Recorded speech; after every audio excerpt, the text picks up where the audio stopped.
E naquele dia, sendo já tarde, disse-lhes Jesus: passemos para outra margem. E eles, deixando a multidão, o levaram consigo, assim como estava no barco. E havia também com ele outros barquinhos. E levantou-se grande temporal de vento, e subiam as ondas por cima do barco, de maneira que já se enchia de água. E ele estava na popa, dormindo sobre uma almofada. E despertaram-no, dizendo: Mestre, não te importas que pereçamos? E ele, despertando, repreendeu o vento e disse ao mar: Cala-te, aquieta-te. E o vento se aquietou, e houve grande bonança. E disse-lhes: Por que sois tão tímidos? Ainda não tendes fé? E sentiram um grande temor, e diziam uns aos outros: Mas quem é este que até o vento e o mar lhe obedecem? Senhor, eis tua palavra que o Senhor me concede para pregar nesta noite.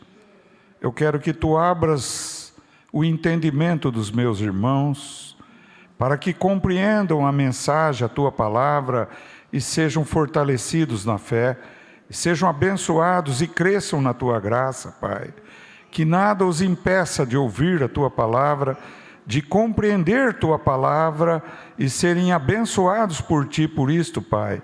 E eu oro a ti no nome santo de Jesus. Amém, queridos? Pode sentar, glória a Deus. Irmãos, a Bíblia narra um fato ocorrido. Jesus estava na Galileia. E ele havia trabalhado muito. Havia pregado a palavra, estava cansado. Porém, Jesus disse: vamos atravessar para o outro lado. E eu quero dizer para vocês que ele não disse o que ele iria fazer do outro lado. Porém, Jesus nada faz sem propósito. Nada faz sem objetivo, irmãos. Havia um objetivo para ele ir para o lado de lá, para outra banda. Mas ele, evidente que como estava cansado, ele dormiu na popa do barco, pegou uma almofada e deitou e dormiu ali. E enquanto Jesus dormia, um vento muito forte se levantou e as águas do mar começaram a encher o barco. E os discípulos ficaram atemorizados. Quem não ficaria, humanamente falando? Porém, será que eles tiveram um amortecimento quanto à sua fé? Jesus estava no barco. Veja bem, logo aqui nós precisamos tirar uma lição para as nossas vidas, sabe? Muitas vezes a nossa vida é como um barco no mar. E quantas vezes não vem tempestade em cima de nós? Tempestade são problemas. Eu falo de problemas aqui, problemas familiares, problemas de saúde, problemas financeiros, problemas pessoais. Veja, ora, nós sabemos que Jesus habita em nós, que Jesus está em nosso espírito, porque nós o recebemos como Salvador e Senhor. Mas nós agimos exatamente como estes discípulos. Veja, nós ficamos atemorizados com os problemas que surgem, com as dificuldades que acontecem. Nós ficamos desesperados. Os discípulos desesperados chegaram a Jesus e disseram: acorda, mestre, o senhor não se importa que a gente pereça? Ou eles estavam dizendo: o senhor não cuida de nós? O senhor não se importa conosco? Mas não é isso que nós dizemos quando a coisa aperta? Não é exatamente isso que nós falamos para o Senhor quando os ventos e as águas subiram e nossa vida está se enchendo de água, de problema que parece que não tem solução, não é? Então, e aí a gente diz para Deus: Senhor, eu sou teu, eu tenho ido aos cultos, eu tenho procurado te servir, eu sou teu discípulo, e o Senhor não está cuidando de mim, Senhor? O Senhor não está olhando para esse desespero que está na minha vida, Senhor? E Jesus levantou no barco e disse para o vento: cala-te, e para o mar: para. E naquele momento o vento parou, o mar cessou com aquelas ondas e houve uma calmaria. Aleluia. Oh, glória a Deus. Os discípulos, caíram sobre eles o temor. O temor tem dois sentidos de temor: temor, medo, e temor, respeito. Temor, reverência. Reverência e respeito é reconhecimento. Quem é este que até o vento lhe obedece? Quem é este que até as águas obedecem? Te cantalabashuia andarás. Oh, manamanandaricaya. Oh, meu irmão, minha irmã, este que vos diz: calma, não temais, não sejam tímidos quanto à fé, porque tudo quanto pedirdes em meu nome recebereis. Aleluia. É na hora de levantar e dizer para o vento e dizer para a água: basta, chega, para trás, retrocede de mim. Esse problema não é normal. O que está acontecendo comigo é sobrenatural. É uma guerra espiritual que só se vence com fé. E se tivermos tímidos, não venceremos. Se formos tímidos, covardes, Jesus disse: poxa, vocês são tímidos. Por que sois tão tímidos? Ainda não tendes fé? Eu não estou exigindo de vocês uma fé grande, eu estou exigindo uma fé do tamanho de um grão de mostarda. Crede, e direis a este monte: sai daqui e lança-te no mar, e a montanha de problema vai sair da tua vida, porque você tem fé do tamanho de um grão de mostarda. Ou tem fé ou não tem fé, ou crê ou não crê. Jesus estava dizendo: vocês poderiam ter feito isto. É como se ele dissesse: eu estava só aguardando e olhando vocês, e esperando a reação de vocês. A reação de vocês foi de pessoas tímidas, que não têm fé. E Deus espera de nós ousadia, coragem, valentia. Sede valentes, sede forte, levanta, repreende aquilo que é do mal no nome de Jesus. Oh, glória! Eu já experimentei na minha vida quanta tempestade, literalmente falando, chuva, literalmente falando. Uma vez estava com um veículo, quando trabalhava com máquinas agrícolas, era empreiteiro, e estava num caminho, eu e mais um companheiro, e aquela tempestade era forte, e eu ergui a mão lá, com fé, lembrando de Jesus, pensando em Jesus, e disse: cessa, para. A tempestade não parou, mas ela abriu, e aonde passou o carro, não chovia, porque Jeová Jiré, Deus provedor, Jesus é o Senhor, e Ele age quando temos fé. Glória a Deus. Ele se alegra quando temos fé. Ele fica feliz quando a gente é ousado, quando a gente é corajoso, quando a gente tem coragem.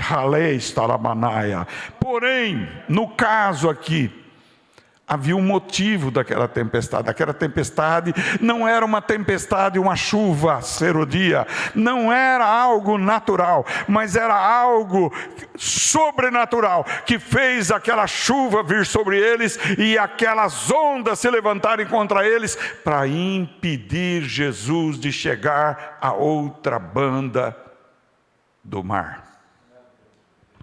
Quando ele chegou naquela banda, Marcos capítulo 5. Ali havia um homem, irmãos, chamado, a Bíblia chama ele de Gadareno. Este homem era um homem que ficou possesso de legião de demônios. A legião de demônios tomou este homem de tal maneira que tiraram ele da cidade e colocaram ele para morar à parte da cidade. Colocaram ele para morar no sepulcro. Ele morava no sepulcro, no cemitério. Ele dormia nos túmulos do cemitério. Ele bebia o sangue de porcos. Ele se alimentava deste jeito. Ele estava fora de si. Ele não tinha consciência de quem era mais ele, porque aquela possessão tomou conta dele e da mente dele e do corpo dele. E a Bíblia narra que tentaram amarrar ele com correntes. Ele despedaçava as correntes. Veja bem a força que um espírito maligno traz sobre uma pessoa sob possessão. Já experimentamos caso aqui no passado. Pastor Claudinezinho lembra do tempo da cerâmica. Pastor Paulo também militou com a gente. E nós militamos nessa área, sim. Homens deste tamanhinho, que 4, 5 homens fortes não conseguiam segurar. Mas Jesus segura. Jesus acaba com o poder desses espíritos malignos. Eu me lembro uma vez na cerâmica, a igreja esteve lá, que começou o culto, um homem saiu correndo de lateral, assim, não de vertical, e batia a cabeça na parede, que se alguém batesse daquele jeito, morreria na hora. Mas ele estava possesso, e o demônio estava mostrando poderio sobre a vida dele. Tentaram acalmar, não conseguiram acalmar. Eu repreendi, ele foi correr para fora, falei, está amarrado no nome de Jesus. Ele caiu no chão de costa, bem, e ficou rugindo ali. Eu falei, anjo do Senhor, traz ele até aqui. Ele veio de costa, amarrado assim, veio, tinha uma fileira no meio, veio até a frente, e lá nós expelimos os demônios no nome de Jesus. No nome de Jesus. É uma guerra que você não vê com os seus olhos, mas você tem que crer com o seu espírito. Você tem que crer em Jesus, que quando você diz o nome de Jesus, quem entra na guerra são os anjos de Deus. Não é a força física de ninguém, mas são os anjos de Deus. E aquele homem foi liberto. Numa noite veio um cara lá, numa quarta-feira foi. Ele deveria ter 2 metros, 2,10 metros de altura, moreno, de chapéu, de bota. Botou o pé na parede lá atrás e ficou assistindo o culto. Depois tirou o chapéu. Quando acabou o culto, ele veio pedir oração. E para orar por ele, eu tive que fazer assim, porque era do tamanho de uma porta. Quando eu orei, ele caiu no chão rugindo. E ali eram assoalhos de madeira, ressecado. E com a unha dele, ele arrancava a lasca do assoalho. Para você ver o que é que o maligno faz para destruir vidas e usar a possessão para matar outros. Enfim, saiu o demônio dele. Quando saiu o demônio dele, ele puxou um punhal, colocou em cima do púlpito, um revólver, pôs em cima do púlpito e disse, o que eu ia fazer eu não posso fazer. E foi embora. Não sei o que ele ia fazer, mas está na cara que ele ia matar alguém. Ele pretendia matar. O demônio veio roubar, veio matar e veio destruir. E esse homem gadareno vivia uma vida de destruição. Porém, este homem, Jesus, sem ninguém pedir nada para ele, Jesus viu aquele homem como uma ovelha sua, a qual o lobo tinha pego. Veja, E sem ninguém pedir, sem ninguém dizer nada, Jesus disse para os discípulos: vamos atravessar para outra banda do mar. E quando Jesus atravessou no meio da travessia, evidentemente que as potestades, demônios que estavam ali, viram que Jesus tinha dormido e tentaram matá-lo e matar os discípulos para impedir que Jesus chegasse até o Gadareno. Compreende isto? E por isto mandou uma tempestade sobrenatural naquele lugar. E Jesus mandou: para vento, para mar, parou. E quando Jesus desceu, acabou de descer, quem veio correndo até ele? O possesso veio correndo até ele. E quando chegou perto, caiu no chão, porque Jesus é Deus vivo e todo poderoso. Aleluia! Oh, glória a Deus! E disse: que tenho eu contigo? Vieste nos destruir? E Jesus diz: cala-te e sai dele. E os demônios então, Jesus perguntou o nome: qual é o teu nome? Para ficar para nós gravado isto. E ele disse: nós somos, o nome é Legião, porque somos muitos. Você sabe que uma legião é composta de 2.000 soldados. Então havia ali 2.000 demônios dentro da vida daquele homem, destruindo a vida daquele homem, ceifando a vida daquele homem, colocando enfermidade na vida dele, matando aquele homem aos poucos e usando ele para talvez matar pessoas. Sim.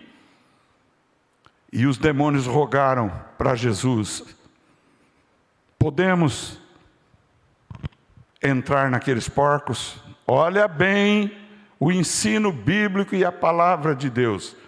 Aqueles demônios, para permanecer em Gadara, permanecer na região dos Gadarenos, precisavam ocupar corpos. Já que eles tiveram que sair do Gadareno, eles pediram autorização para entrar em porcos. E Jesus permitiu. E aqueles porcos ficaram desesperados, correram, caíram no desfiladeiro para baixo e morreram afogados no rio, e aqueles demônios ficaram naquela região. Você poderia dizer: mas, veja bem, por que possuir os porcos se os porcos morreram? Porque quando Jesus manda o espírito sair, ele manda para algum lugar. Para algum lugar, ou para o abismo, ou manda para um lugar árido, segundo ele diz. Veja bem.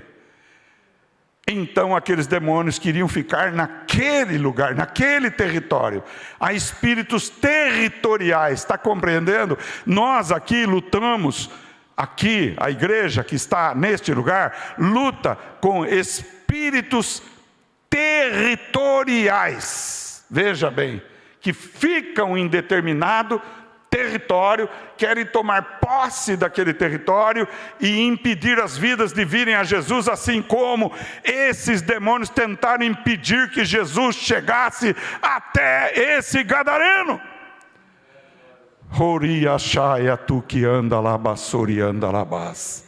Veja bem, então, amados, o homem ficou são. Imediatamente, saíram os demônios, o homem voltou a ser ele, ter a sua própria consciência, saber quem ele era, por que ele estava naquele lugar, mas ele reconheceu que Jesus o libertou, o curou, o abençoou. Está compreendendo? Até existem estudiosos que dizem que este homem se tornou missionário que levou a palavra de Deus para a Jordânia, que é ali perto. Olha que coisa interessante, aleluia. Porque quando alguém verdadeiramente se converte a Jesus, esse alguém serve a Jesus de verdade. A gratidão é enorme. Oh, glória! A pessoa crê de todo o seu coração, ela confia em Jesus de todo o coração. Note que quando Jesus liberta um viciado em drogas, esse viciado se transforma verdadeiramente num pregador da palavra de Deus. Quando Deus liberta os prisioneiros da prisão, que estão presos por motivos torpes, motivos horríveis, como assassino e outras coisas mais, e essas pessoas se convertem a Jesus, eles são gratos, eles dizem: agora eu sou teu servo, agora eu prego a palavra de dia e de noite, eu faço o que tu queres, eu quero te servir, aleluia! Oh, glória a Deus! Então há o impedimento. Veja, aquela chuva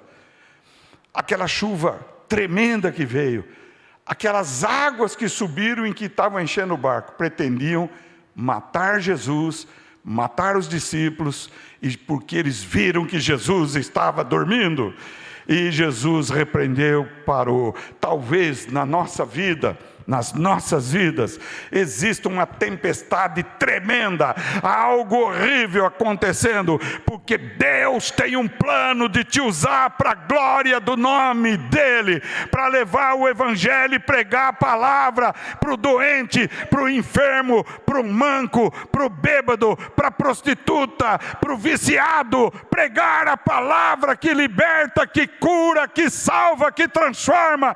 E o inimigo tem se levantado contra ti com uma tempestade tremenda, para você desistir de fazer o que Deus te levantou para fazer. Compreende isso? Deus está te moldando, te transformando.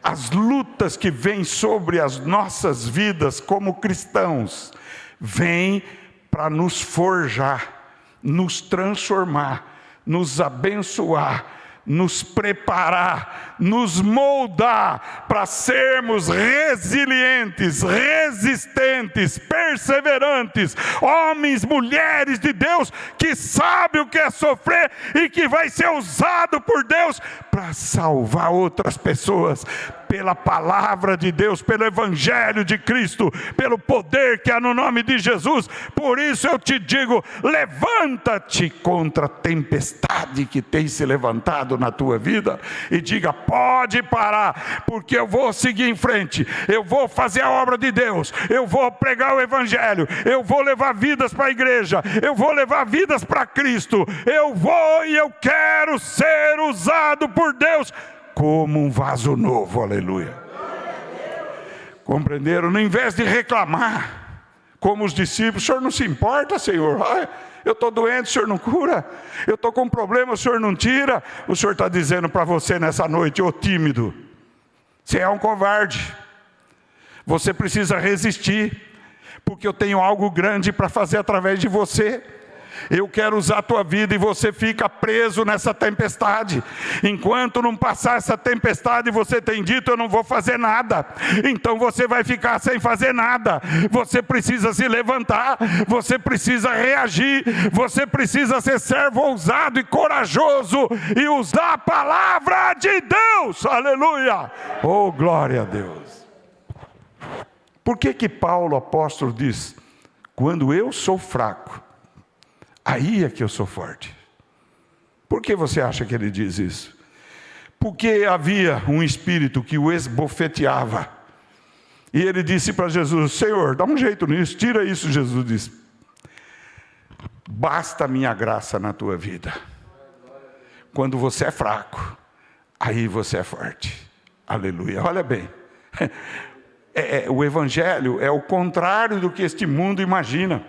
Esse mundo imagina na glória da carne, no egoísmo, no altruísmo, ou melhor, quer aparecer, mas Deus está forjando muita gente neste lugar para pregar o Evangelho de poder, o Evangelho que não é para cura apenas.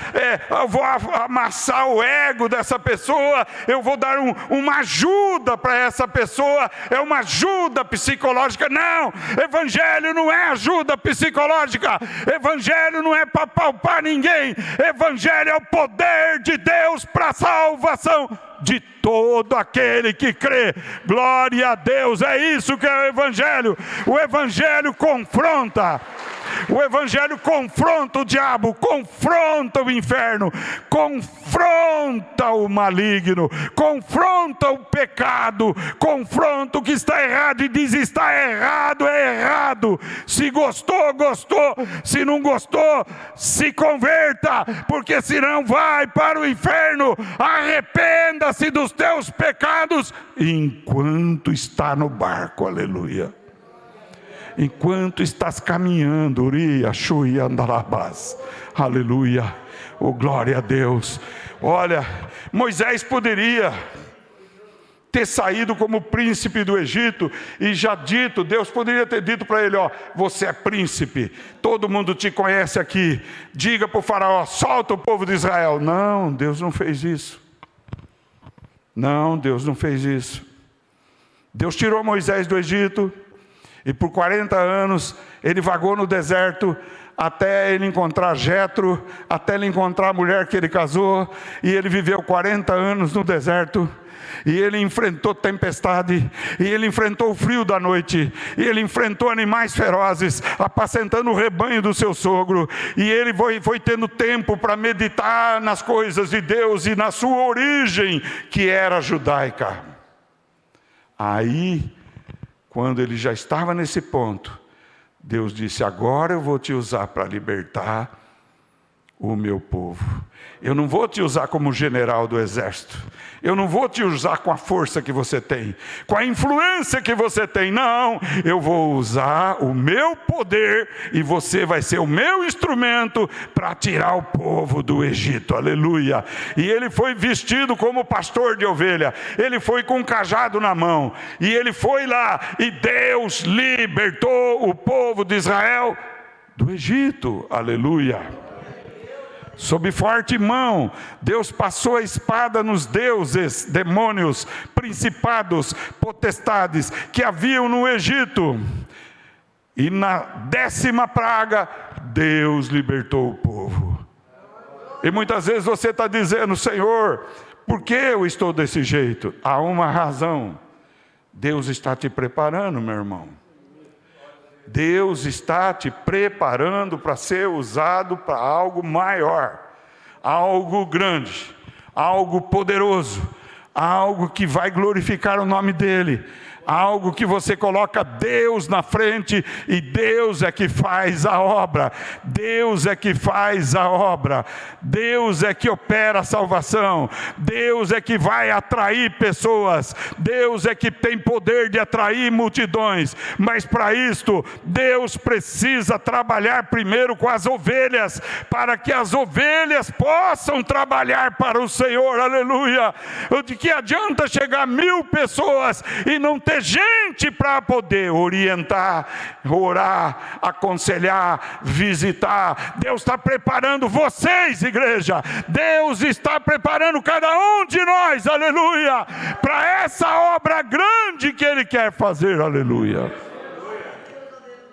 Quem irá por nós, disse Deus a Isaías. Isaías diz: envia-me a mim, Senhor. Isaías capítulo 6. Louvado seja Deus. Deus nunca manda um soldado para a guerra sem antes preparar esse soldado. Ele tem que ser treinado por Deus. A escola de Deus é dolorida. A correção de Deus e o deserto de Deus dói.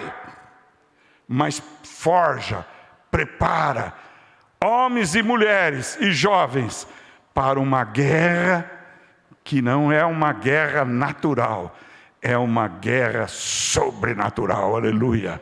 E para isto Deus está treinando irmãos aqui dentro, treinando pessoas aqui dentro, para tomar uma decisão. Que decisão? Senhor, me ensina que eu quero aprender. Me orienta e eu quero te obedecer. Fala comigo e eu vou fazer, aleluia. Oh, glória a Deus. Está compreendendo, irmãos? Estas palavras Deus deu na noite de hoje aos nossos corações. Está entregue, irmãos. Reflita na palavra, medita na palavra e decida. Você quer descer do barco e enfrentar os gadarenos? Você quer realmente entrar no campo de batalha?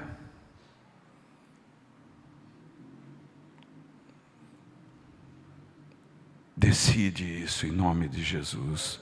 Fecha os seus olhos. Senhor, eis tua palavra foi entregue, Pai. Quem tem ouvidos para ouvir, ouça. Tua palavra, a tua voz, Senhor. Há uma missão a ser feita. E o Senhor está preparando homens, mulheres e jovens e adolescentes para esta obra que o Senhor tem neste lugar. O Senhor tem poder para nos usar, Pai, em qualquer lugar, mediante, ó Deus, a tecnologia existente hoje. Uma palavra pregada aqui chega aos confins da terra, mas o Senhor quer preparar, e eu te peço que essa palavra fique cravada no coração dos meus irmãos. Eu creio que o Senhor falou conosco. Eu creio que o Senhor abriu nossos ouvidos. Eu creio que o Senhor está querendo formar um povo forte, resiliente, corajoso, valoroso, para a batalha que o Senhor tem preparado nestes últimos dias, antes da sua volta. Porque creio, Senhor, que o Senhor tem muito povo nesta cidade. E aqui tem que serem jogados para fora os espíritos de religiosidade, de idolatria, de feitiçaria, de macumbaria, de mundanismo. Os espíritos pecaminosos têm que desocupar Pederneiras, têm que desocupar o Brasil, tem que desocupar em nome de Jesus, porque o Brasil pertence a Jesus Cristo, aleluia. Essa terra é do Senhor Jesus, ali a Manaia, e nós somos mais do que vencedores, em nome de Jesus, aleluia. Amém, amém, Senhor.